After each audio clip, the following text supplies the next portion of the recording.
Feby. Di sini saya akan mempresentasikan tentang materi yang pertama dari mata kuliah praktikum perkantoran yang berjudul Etika Kantor. Saya akan menjelaskan dulu arti kata etika. Kata etika sering disebut dengan istilah etik atau etik. Dari segi etimologi, istilah etika berasal dari kata Latin yang berarti katalat. Dari segi etimologi, istilah etika berasal dari kata Latin ethicus dan dalam bahasa Yunani disebut ethikos yang berarti kebiasaan. Oke, next ya. Nah, etika itu merupakan suatu cabang filsafat yang mempelajari pandangan-pandangan dan persoalan-persoalan yang berhubungan dengan masalah kesusilaan. Nah, kemudian saya akan menjelaskan tentang macam-macam etika. Yang pertama itu ada etika bergaul.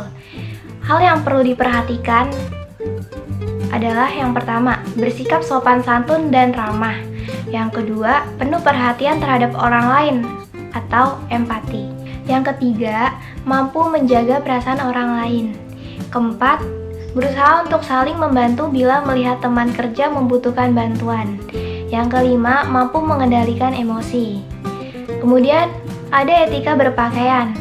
Nah, hal yang perlu diperhatikan dalam etika berpakaian yang pertama, gunakan pakaian dengan ukuran yang pas.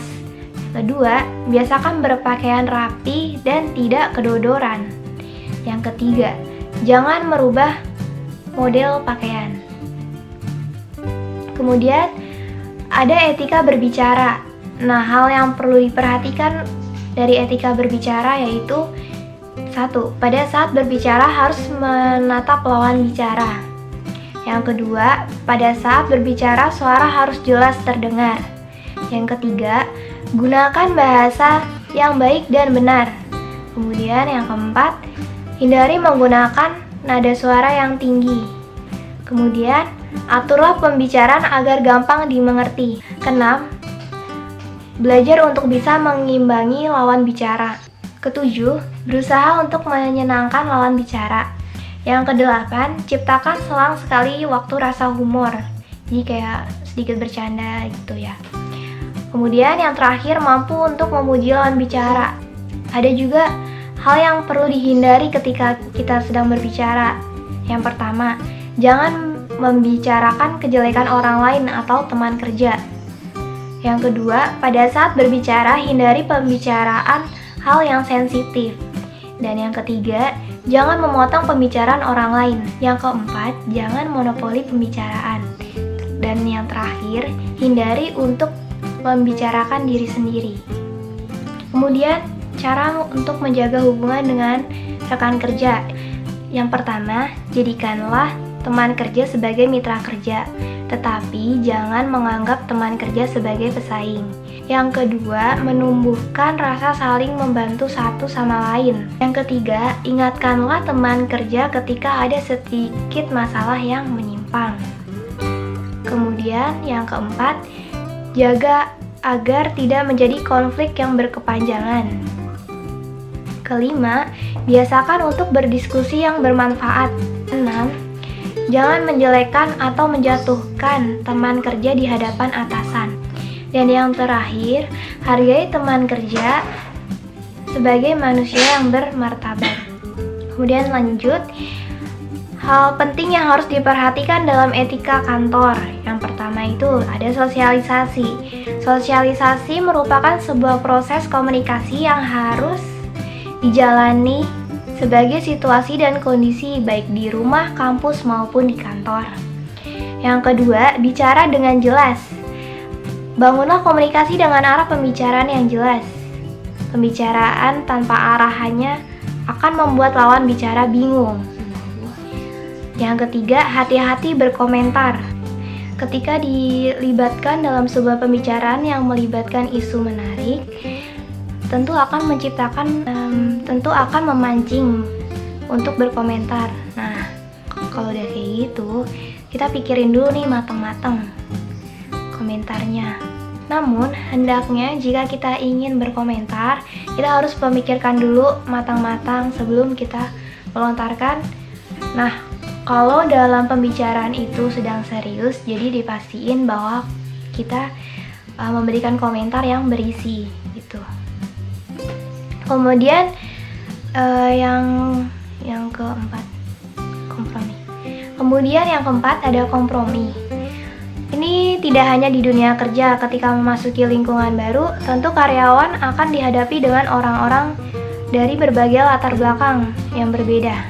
Nah, jangan pernah menjadikan satu pengalaman dengan satu orang untuk Nah, dalam dunia kerja pasti kalian pernah kan terjadi kayak nggak sepemikiran sama rekan kerja. Nah, itu hal yang wajar. Tapi pastiin produktif dalam bekerja. Kemudian budayakan kompromi dan toleransi sehingga bisa tercipta suasana kerja yang solid dan menyenangkan. Lalu yang kelima, pengaruh orang lain. Nah, pengaruh orang lain ini dapat dilakukan dengan banyak cara positif. Bersikap ramah, menjadi pendengar setia, terus serta hingga ringan tangan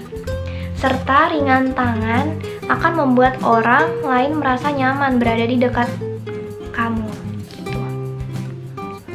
Jangan lupa tunjukkan kualitas yang dimiliki sehingga mereka menganggap kalian sebagai orang yang diperhitungkan gitu.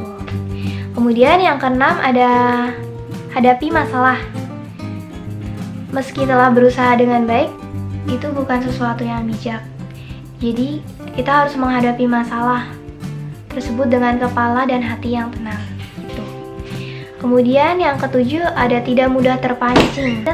Ketika terjadi konflik di kantor, jangan mudah terpancing emosinya. Jadi kita harus benar-benar mengatur emosi kita supaya kita nggak gampang kepancing gitu. Yang kedelapan, jangan takut dengan perubahan. Nah, jika seseorang tidak mampu menerima perubahan, maka orang tersebut tidak akan pernah bisa maju. Maka dari itu, jangan takut menerima perubahan selama itu memang baik untuk karir dengan kehidupan. Nah, oleh karena itu, jangan takut menerima perubahan selama itu memang baik bagi karir. Dan yang terakhir, lepaskan ego. Bekerja dalam sebuah perusahaan apapun berarti siap untuk menjadi pemain tim. Nah, untuk menjadi pemain tim yang baik, karyawan harus bisa melepaskan egonya sehingga dapat menjalin kerjasama yang solid gitu. Sekian presentasi dari saya. Bila ada salah kata atau kekurangan, mohon dimaafkan.